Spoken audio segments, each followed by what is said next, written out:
Hello, greetings and salutations. Welcome back to the BFC, where we go into the trenches of the trading world. As you can see, I'm joined here with my great co-host, Kiko Stocks. Kiko, how you doing, buddy? Hello, sir. How's it going? It's going well. And you know what? This is a stock that you've been covering for a long time, ticker EMBR. A lot of you in the OTC community have been reposting a lot of the due diligence on this one. And hey, there's no mistaking what's going on, especially when you look at the share price. This thing's headed north lately. So, you know, what a treat for us, man. So are you excited to get Mark Jones on or what? Yeah, I'm pumped, like, cause we've been, like I said, myself and Technical Sniper, a few other guys, have been on this since day one, and he has not let us down at all. You know what I mean? Like, this thing continues to go up, never gets, flushed out or unloaded on. Like, this has been awesome. So, and to think, in a relative, like, it's been so steady. It's just crazy. So, I got to hear from this guy. Well, let's not waste any time. You guys, today we have the CEO of Embarr Downs, Mr. Mark Jones, ticker EMBR. Let's bring him in. Mr. Mark Jones, welcome to the BFC. How you doing? Hey, I'm good. How are you? Excellent. Great to have you. Now, this is your maiden voyage on the BFC, and we've had a chance to talk to each other. A couple days ago, we had a pre-conference call, and a lot of synergies. Actually, he's a fellow musician too, keyboard player. So really spent a lot of time in real estate. So it's really cool to actually synergize with somebody that, we're covering. So thanks for taking the time. Yeah. Oh, I'm humbled. Thank you for you guys allowing me to come in and just have a good conversation. So thank you so much. So you've built companies across real estate, finance, entertainment, insurance, and now public markets. So when you look at Embarr Downs today, what experiences from your career, what are you drawing on the most? So the main thing is, well, let me back up. So one of the things that I've drawn the most is my being a musician, just understanding how music work, right? And so what happens is a lot of times musicians and artists, a lot of times they go in and they have opportunities in front of you, but a lot of times it is, I always say this moving forward, it is the bold print will give it and the small print taketh away. The bold print give it and the small print taketh away. So I've seen a lot of my friends, a lot of my people in the music industry, they go in, they build certain things, and then what happens is they lose it all. And a lot of times we just don't understand. So when I looked about the public markets and when I looked at those things, it just allowed me to be able to utilize my past experience, my past failures, because you learn nothing from your wins. You learn everything from your failures. And so what I always say is there's four elements to learning. There's first the knowing and belief, right? You got the faith and then the belief. So faith, and then it moves from faith to belief. Faith is something that you can't see. Belief is something that you have, but you're not really sure. I believe it's over there. And then it goes from knowledge, from faith to belief to knowledge. And knowledge is when your experiences, your failures. And then from faith to belief to knowledge, and then from knowledge to wisdom. And wisdom gives you the ability to not make the same mistakes as you did before. Yeah, I like that. And the more wisdom you have, the better you are at the faith element. Listen, so it helps you snuff out the BS along the way, right? Listen, life is your master teacher. Life is your master teacher. And so what happens is when if you keep going over the same stuff, you'll get the same results. But when you can execute from your past mistakes, and not only my past mistakes, but others, then what happens is wisdom kicks in and allows you to do the things that you're able to do. Was there a defining moment in your career that fundamentally changed how you evaluate opportunities and build businesses? I mean, obviously you just laid down your 4 steps. So what can you say about that? So that is a great question. I think what happened is in music and entertainment, real estate, a lot of people aren't really chasing wealth. What they're doing is they're running from the pain of poverty. They're running from the pain of poverty. And so what happens is chaos and opportunity looks the exact same. So you have to be able to see the the diamond in the rough in chaotic situations.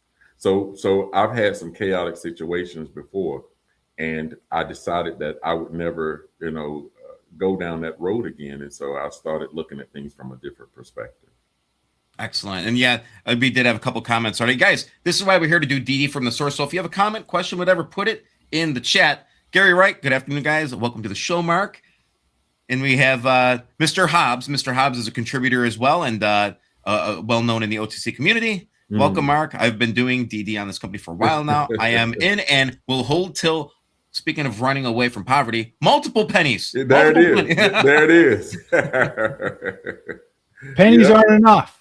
Yeah, that's right. Yep. And where we're going, I was sharing with you, Eric, the other day, that, and I think I was sharing with someone else, is that we want to have the Walt Disney effect, right? And so a lot of times you come in and you people get into companies and they run companies and they run them in the ground. Shareholders lose money. Yeah. But Walt Disney was amazing. And what he said was, he took a friend out to the land. He said, "You see that land over there?" He said, "Yeah." He said, "I'm over there. I see a castle. I see flying monkeys. I see certain things." And they looked at him like he was crazy. But what happened is that he was displaying what he saw, right? And so, long story short, my kids are young. My kids are, when they were young, they wanted to go to Disney World. And so what I want to do is I want to create a legacy, a lasting legacy, just like Walt Disney did, that would outlive the people that are born. So I want the vision of EMBR. I want the company of EMBR to outlive me. I want it to affect people that aren't even born. Wow. I love that mindset. And you know what? You have to have the vision. And clearly you've executed across multiple industries. And one of the biggest questions that shareholders ask and they ponder on is, why EMBR? What did you see in this public company that convinced you it was the right vehicle to build something much larger? Yeah, so one of the things that I saw in that was, number one, EMBR was very clean, right? It had no legacy liabilities. It had no gaps in its filings. It had also had liquidity there for the shareholders to get in and out of their position. And so with that being said, you always, just like music, you have to leave enough room for the music to breathe. And so we take that same approach. You have to leave enough room so the shareholders can breathe and so that the shareholders can make, because our ultimate goal is to create shareholder value. Right on. And shout out to Swag Life, Mastering All Terrains, Black Ice, the MJ of EMBR. Let's go. And Mr. Hobbs. Jordan or Jackson? Yeah, right. Good question. Hey, okay, as we grow, so will my expectations to dimes. Oh, wow, he's already talking. He's going Hobbs is already going from pennies to dimes. So up to the CEO to prove he is better than this OTC Seth pool and no dilution. Let's grow and go. All right. Great comment. Love it. Go ahead. No, so that's pretty much what it is. I grew up understanding that if you build you and build the people that are around you, then collectively together we can build a business collectively together. And so that's my thought process. Right on. Very nice. And now, so I remember, you were working something on before. You've got the White Fox Ventures sitting under the EMBR umbrella, and White Fox itself is actively acquiring the companies. Can you help us understand that strategy and how that works? Yeah, so it's our proprietary Rollup model, where we go in and we consolidate some great businesses, that are doing some great things and just need a little bit of growth. And so what we do is we go in, we utilize that, and then at the end of the day, we consolidate that and build, we build value for the actual company itself. And so we identify, so our market is like spirit, entertainment, real estate. And that's one of the things that we specialize in. So we find those sweet companies that have done or doing some great things. And sometimes you just need a little push, No, okay, that makes sense. And so tell us about, what it's like to be an acquisition strategist and describe that for us. Yeah. So being an acquisition strategist is it's a little different. And so my approach is a little bit different when I look at companies and when I look at certain things. I'm going to share a story with you, if that's okay. So Yes. So, and this will help you to understand my mindset and the people that are around my team. So I don't know if you remember, but there's a nursery rhyme that talks about when I was a little kid, I would go to daycare and I would sit Indian style and I would listen to my teacher, and she would go in and she would read a book. And that book was called, and I'll see if you know it. I'm pretty sure you do.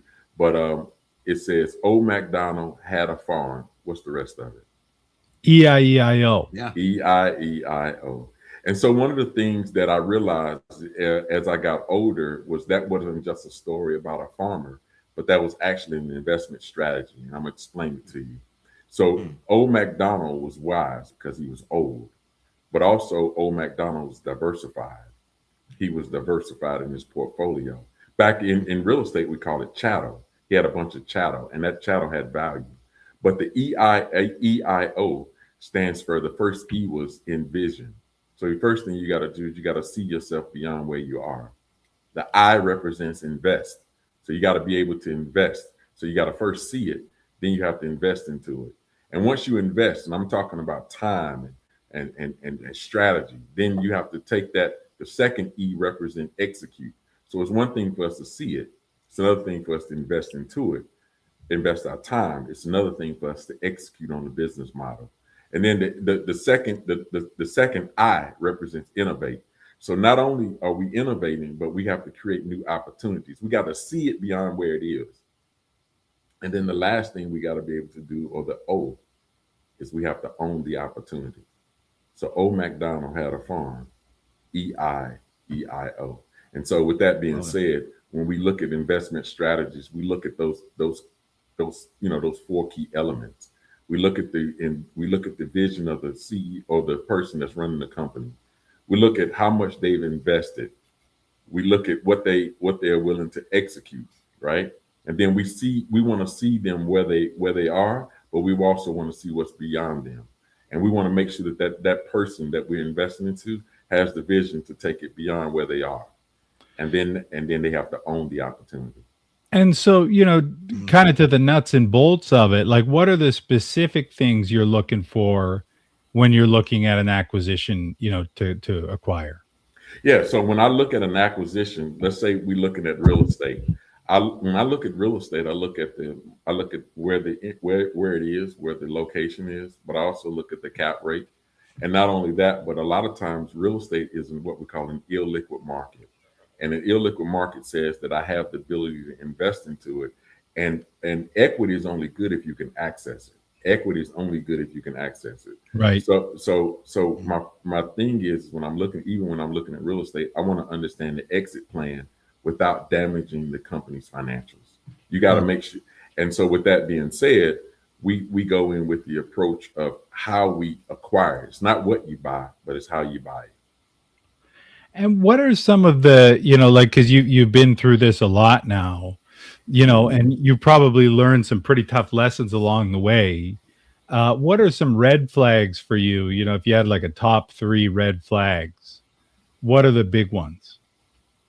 The real biggest red flag is understanding, want to make sure that when we turn around and invest is our exit strategy. We want to make sure that we clearly understand that. Because an investor can't get a return on his money until he first gets the return of it. And so we want to make sure that when we invest into assets, we want to figure out where the liquidity is. We want to understand how we get the money back. And then not only that, but how do we grow the asset in its entirety? So we don't necessarily want to just invest into something to give us a big return. Our first strategy is to get the investment back. Because an investor, as I said before, an investor can't get a return on the money until he or she gets the return of it. Okay. Yeah, right on. I will say, like, the whole thing about investing, a lot of people say, oh, you invest or you trade or whatever maybe. And guys, and this goes whether you're in management or a trader or investor in the community, investment goes beyond just putting money somewhere. The most important thing, and I realize this as an investor, I've invested a lot of money, but more importantly, and I know Kiko, you've done this too, we invest time. We invest energy, and a lot of it.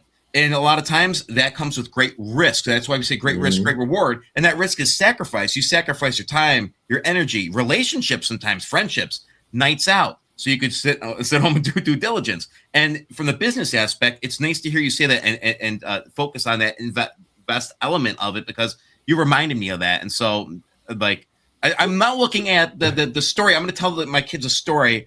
Old MacDonald had the farm a little bit different. I'm going to turn it into an investment book. You're right. They're a little older now, so maybe they can. Kiko, there we go. Bedtime stories. Let's see if they're hanging around it. Get over here. Get over here, kids. Come on.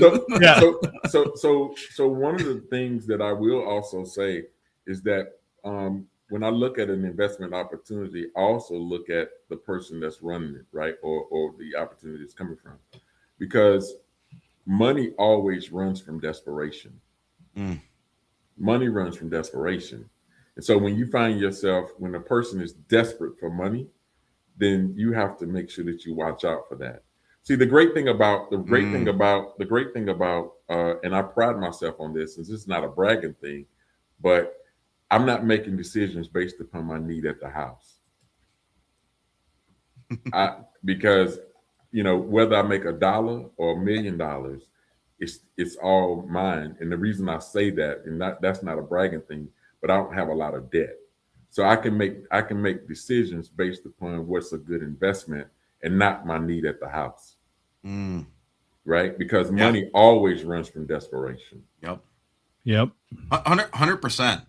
100%. And I even you talk to people and it's like, well, I got to pay bills. I got to do this. I got to do that. They're looking at the behind element to it, not necessarily the forward element. Like when I talk to people, they're not like, I want to get a big house and I want to get a nice car. They're like saying, oh man, I got to go to work to pay the bills. I got student loans. So it's sort of and it's most of us, where we're backwards thinking like that, but it's good to look at it from the opposite perspective. And I love it. Love the comments here too.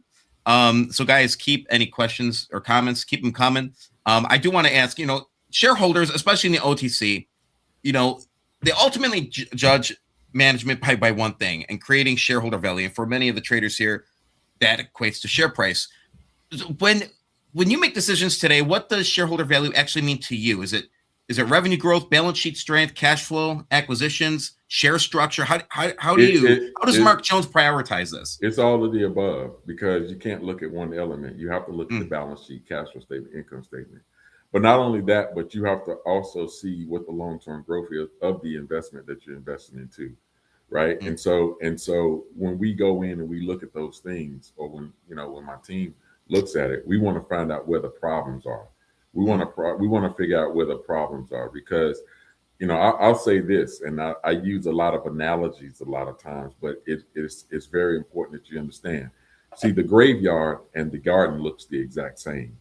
The graveyard and the garden looks the exact same. You open up the ground and you put things in. So when you go in and you're looking at opportunity, I'm not looking at it from a graveyard perspective, because it could hinder the company. And not only that, but it could kill momentum. It could hurt shareholders. But when you look at it from a perspective of it's a garden, you got to understand that the seed attracts everything it needs to become what it's becoming. So you just have to allow the elements to come into place. And so you want to make sure that you do all those things. So to answer your question, it is the balance sheet. It is the cash flow statement. It is the audited financials. It is the consolidated everything. It is the whole structure around it. But you also got to make sure that, like I said before, an investor can't get a return on his money until he or she get the return of the money. Right on. Embarr has exposure to a ton of industries, ranging from premium spirits to tech, real estate, AI, consumer brands. And, and a lot of times investors, traders are like, all right, they're involved in too much. That's too broad. They need to just focus on one thing. And there are companies that focus on one product or one service. But how do all these pieces actually complement one another instead of becoming unrelated businesses under one roof? What's the synergize? How are these things going to synergize? Well, one of the things that if you're looking at entertainment, so people used to ask me, was I in the music business, right? and I wasn't in the music business. It's almost like what Vince McMahon was. Everybody else was doing wrestling. He was in the business of wrestling, right? And so, until he wasn't, then he got right. He was a genius. So I was never in the music business. I was in the business of music. And so in the business of music or in the entertainment, so what comes along with it? In the business of music or entertainment comes spirits. That's a profit center. Real estate, that's a profit center. Tech, it's a profit center. All the other things that we have in our portfolio, it's all profit centers. So we're not in the business of, we're not all over the place. We're just diversified. But our main core goal is to create shareholder value and be in the industries that we mostly understand. You know, I understand that language. I understand that market, and that's what makes it. I've seen that market, and I've made mistakes all in those markets as well. So I understand where the bodies are buried, if that makes sense. Excellent. Now, you've got a lot of experience, raising capital and helping companies build infrastructure, and that with that, sometimes it comes with excessive share dilution. Are you looking to balance accessing capital while avoiding that and protecting existing shareholders? So what you do is you make sure that as your company's growing, it's almost like I look at it like a what you call it, like a one of those, what you call it, seesaw. Like a seesaw. Okay, yeah. And so one of the things that you can't do is get a bunch of toxic notes. You can't do that. Yeah. Because what happens is they'll be diluted, and before you know it, the company made a lot of money. The shareholders, the company raised a lot of money. The shareholders were damaged in the process because of those toxic notes. So you got to be careful in not front loading the company, if you will, but you have to balance it out over time. A lot of times, debt is cheaper than equity. Yes, I mean it's less expensive than equity. Yes, it is, but it's at the time where you're growing the company. You got to make sure that when you're growing that company, that you do not have a lot of toxic debt. That is the death spiral of any company if you're not careful. We see it all the time. Seen a lot of that. All the time. Yeah. It never happens on the OTC. You're talking to guys with a lot of war wounds from that, for sure. So that's really nice to hear. Now, obviously, a leader gets tested during a lot of difficult periods, ones that are not always successful. You've now been through a lot of industries and different cycles. What's the hardest business lesson you've learned to date, and how has it shaped you moving forward and moving forward with Embarr as well? So you asked the question. Ask me that question one more time, and I want to make and the reason I want you to ask it is not that I didn't hear you. I just want to make sure that I'm very clear about what you're asking, and I'm gonna give you the answer. Yeah, so a leader really gets tested during difficult times, and you've been through a lot of different cycles, ups and downs. And what is the hardest lesson you've learned along your journey to where you are today? Well, I'll give you three things that is the most profound. Number one, stop sharing your global vision to neighborhood thinking people. That's number one. Number two, I want to be around unrealistic people that can see beyond where they are. And number three, surround yourself with people that are much smarter than you. I don't have to be the smartest man in the room. I want to be the most informed, and I want to be able to ask the right questions. And if I don't understand, I want to have the ability to ask questions so that I'm very clear about what the pros and the cons are. So it is not going in. See, a leader is tested, but you're a good leader because you have the ability to lead. You are a great leader when you have the ability to lead in the midst of adversity. Well, that's hell yeah. I love that answer, and hell yeah, and I'm clipping that one out for sure. And we got these are just life experiences. I'm not. I'm just talking to you. Just I'm just having a conversation, and I'm just giving you all of my past experiences. Right on. We have Mr. Hobbs. This is my favorite part of the interview so far. And no toxic debt. Edge Music. Yep. Wow. No toxic debt. Fabulous. Swag life.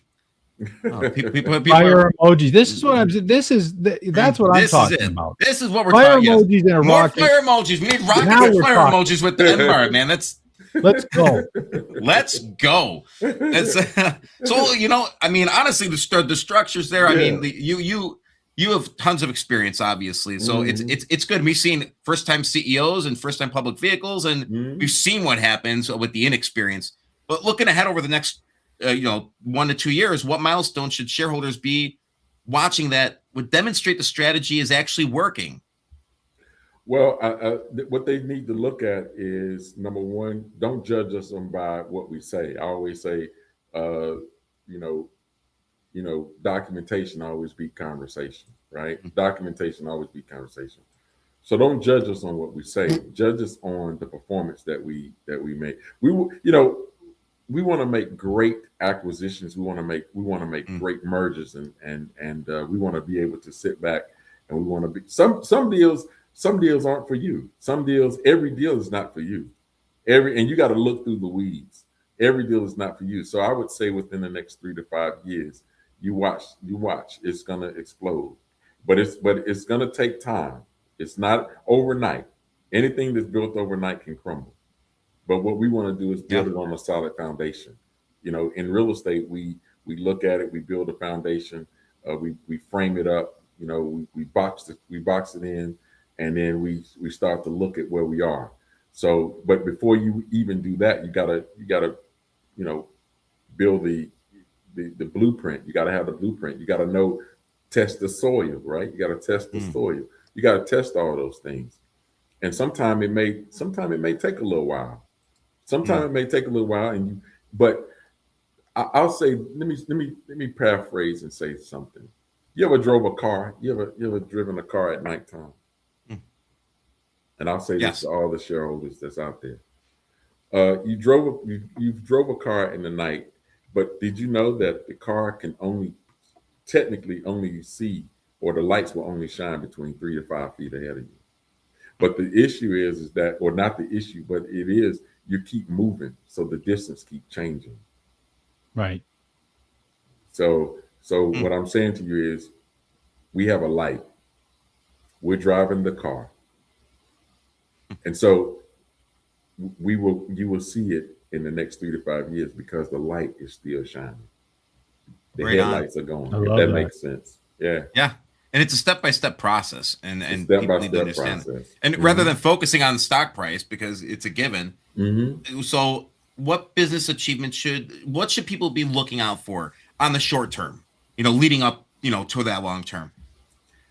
I think that what they should be looking at for the short term is us having the ability to vet different companies.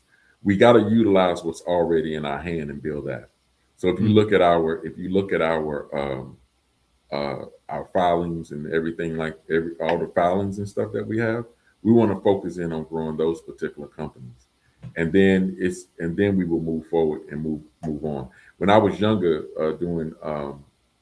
we used to have jelly beans. You remember jelly beans? And my father, my father said, "Mark, here's the jelly beans," and I would go out and I would grab a handful of jelly beans, and I would drop them. I would make mistakes, and he told me, "Mark, if you want to eat the bag, eat them one at a time. Don't grab them all at the same time." So I would say to you guys and the shareholders, we got a bag of jelly beans and we got endless possibilities. But what we got to do is take one bite, take one jelly bean at a time, and we can accomplish. We can eat all of them over time. We just don't have to do it all right now. Right on. And Stacy's out of control, by the way. Stacy, out of control. Rocket red. I love it. She's like, rocket red. Lift off. We got lift off, baby. Stacy's ready. Oh man. So I'm just enjoying this, man. You guys are amazing.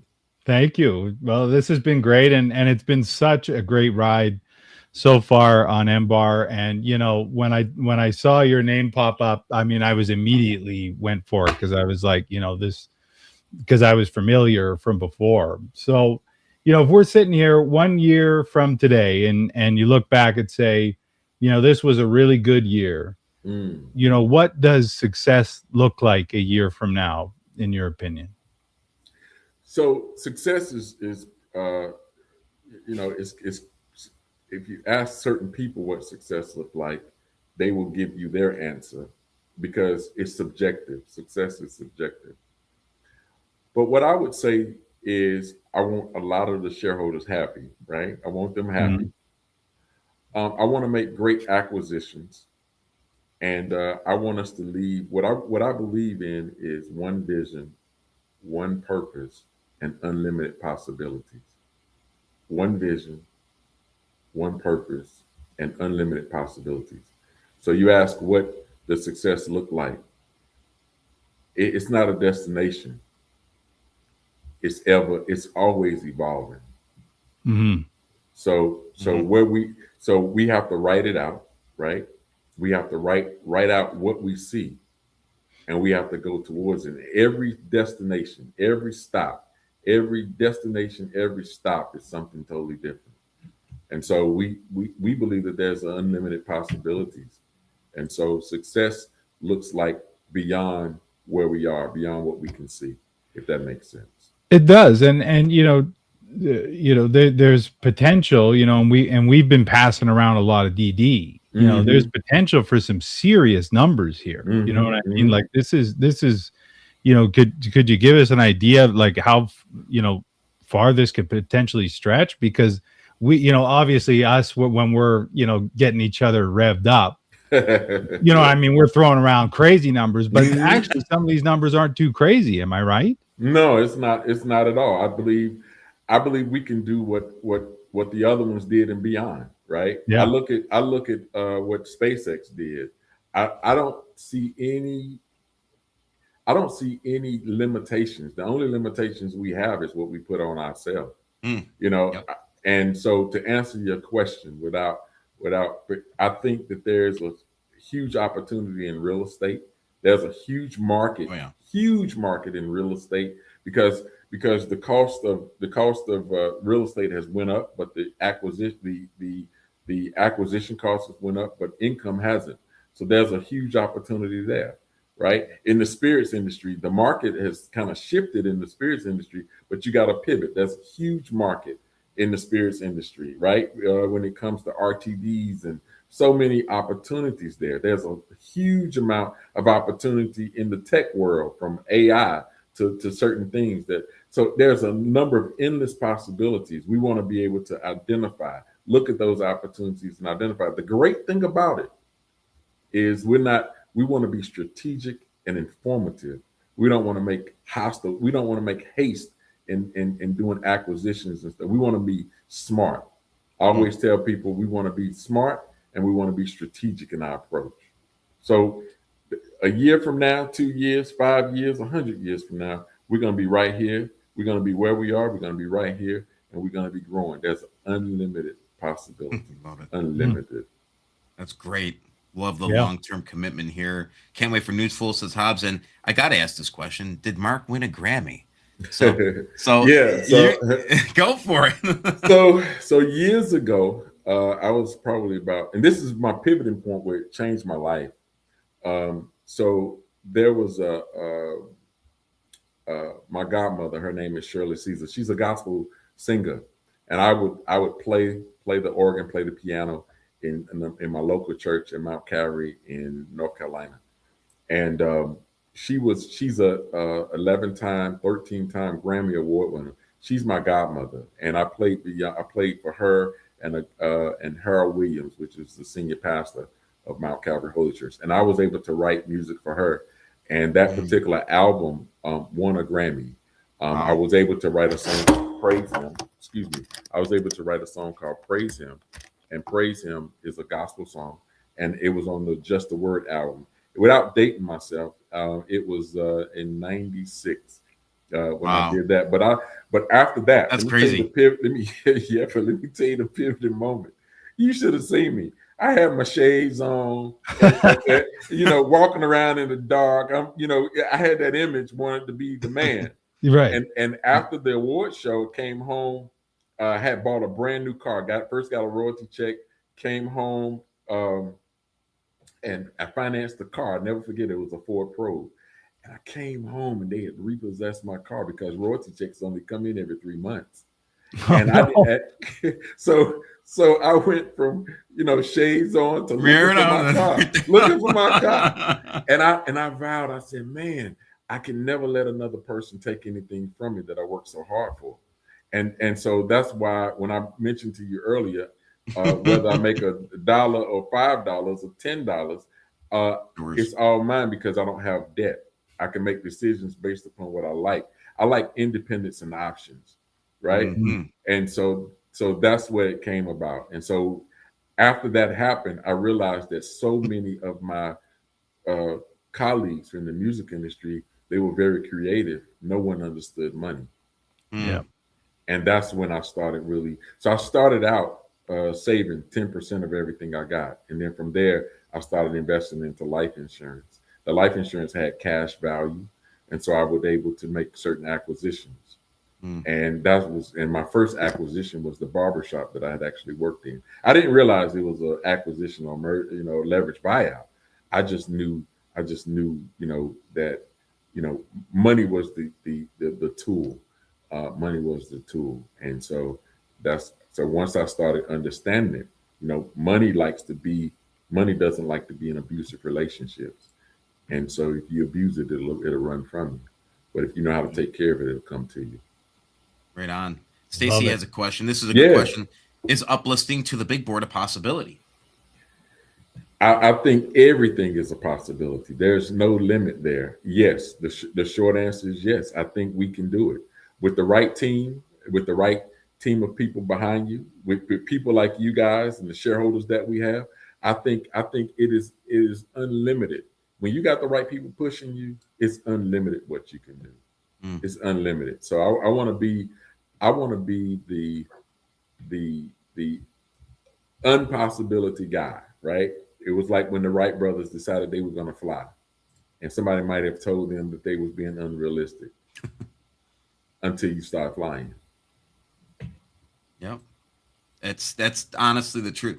I find myself personally rooted in positivity and the belief. I think about back to your 4 points. You know what I mean? So if I focus on what I can't do, I'm not getting anything done as a person. Right. That's right. I'd rather fail a billion times and be successful once and be somebody that says, I can't do that because of this, or I can't do this because of that. And they call them Debbie Downers. Downers, no matter what you say, you're happy, you're in a good mood, everything. It's like, come on, man. Right. Those people I run from. Those people I run from because they will drain you dry. That's why I say you can't tell your global vision to people that can't see beyond their neighborhood, Yeah. No, it's true.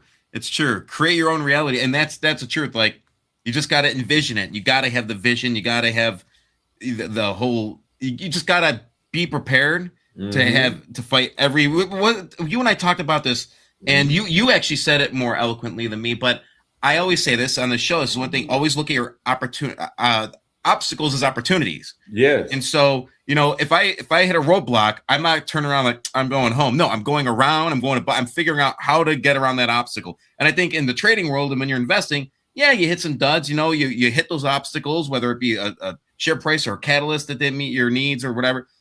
But the truth is, you get opportunity through those obstacles that we face on a daily basis. So 100%. So I think I was saying that chaos and opportunity looks the exact same depending upon who's looking at it.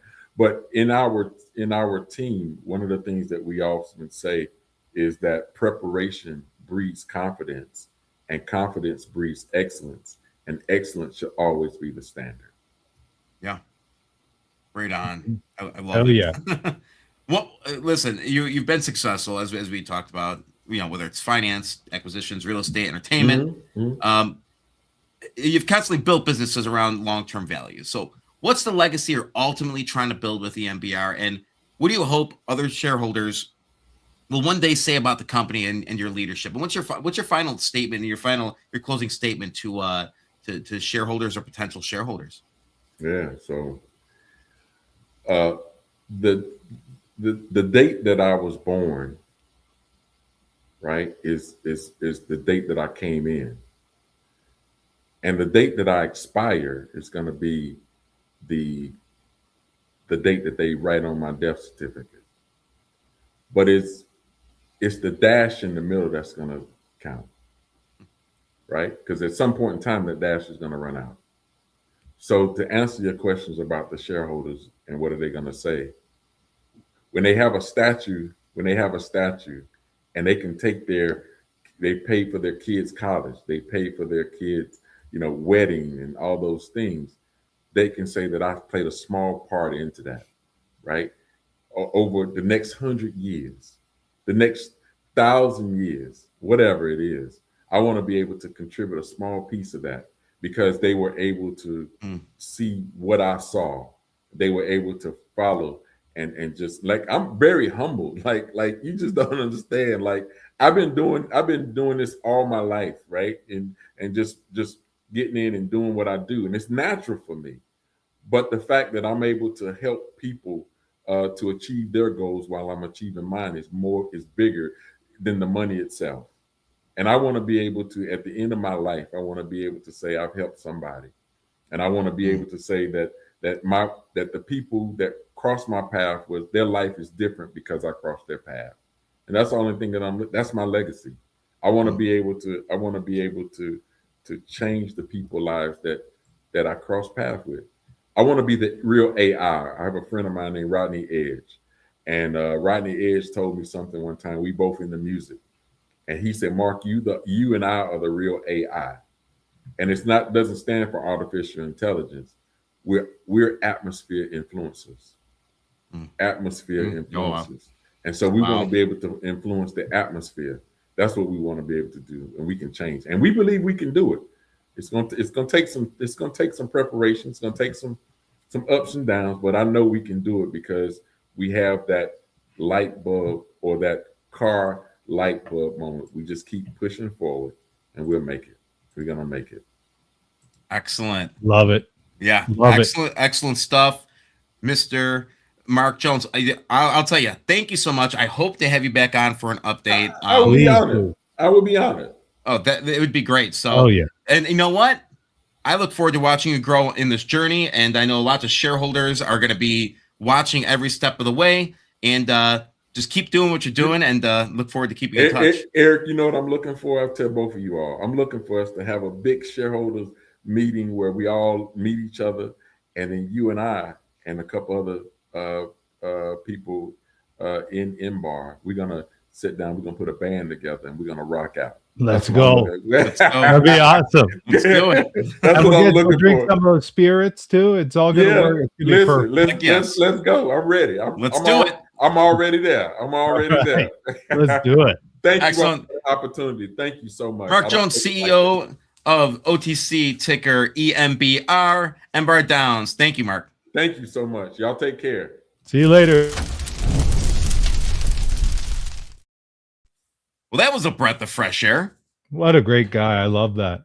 Yeah, no. And you know what? I love when the audience asks questions, and man, this is atmosphere influencers. I love that idea. I mean, that's awesome.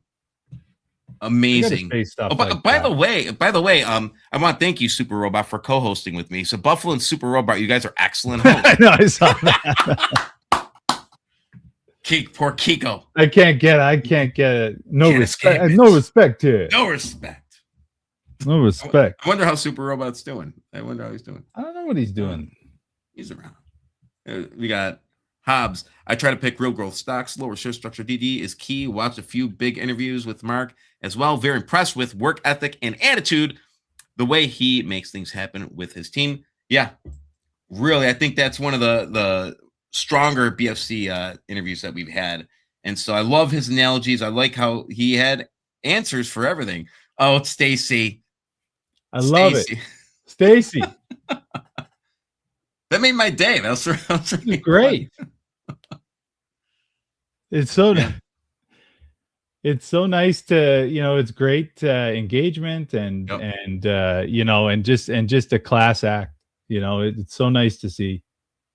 Absolutely. Well, I mean, this one's going to be on our radar for a while. Let's talk about this one Monday too, because guys, we're going to go live again. We're just going to listen. We are not stopping. We're going to keep doing it. I don't care if we talk about 2 stocks or 20 stocks. Every week is different, but the OTC is alive and well, as you just saw from Mark Jones. There's a lot happening. So listen, your watch list should be growing. Kiko is on top of that like a bum on a bologna sandwich. He's on it. He's always dropping plays. I'm always throwing stocks out there. So listen, do you want to leave him with anything, Keek? Hey, listen, I'm now AI as well. So I don't know. I'm just taking atmosphere influence. I'm an atmosphere influencer. Love that. It's all, it's just guys like that I think get me charged up sometimes, because you get really jaded sometimes out here, and to see someone with that type of energy and that type of experience, I just love it, and I'm really looking forward to. And at the end, when he says, when they're paying for their wedding, they're doing this, they're doing that, and the fact that he has the confidence to say that, he's been, he could be part of that, or was a part of that, will be a part of that. I mean, that's stones right there, man. I love that.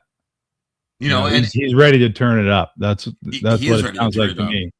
And when he talked about, when you're born, that's when you check in, you get there. And when you expire, they write that date. But you know what occurred to me is everything that he was talking about, you could leave and be expired, but you could still have an influence on somebody 100 years from the day you're out.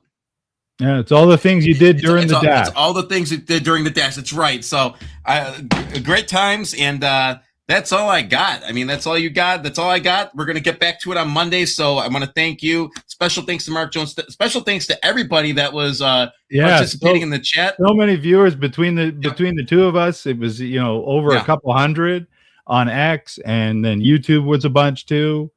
And, that's what I'm talking about. Yeah, no, good times. Love the analogies. Yeah, that's great. I am buying more. Stacy's she's like, yeah, she's ready. She's ready. I'm ready.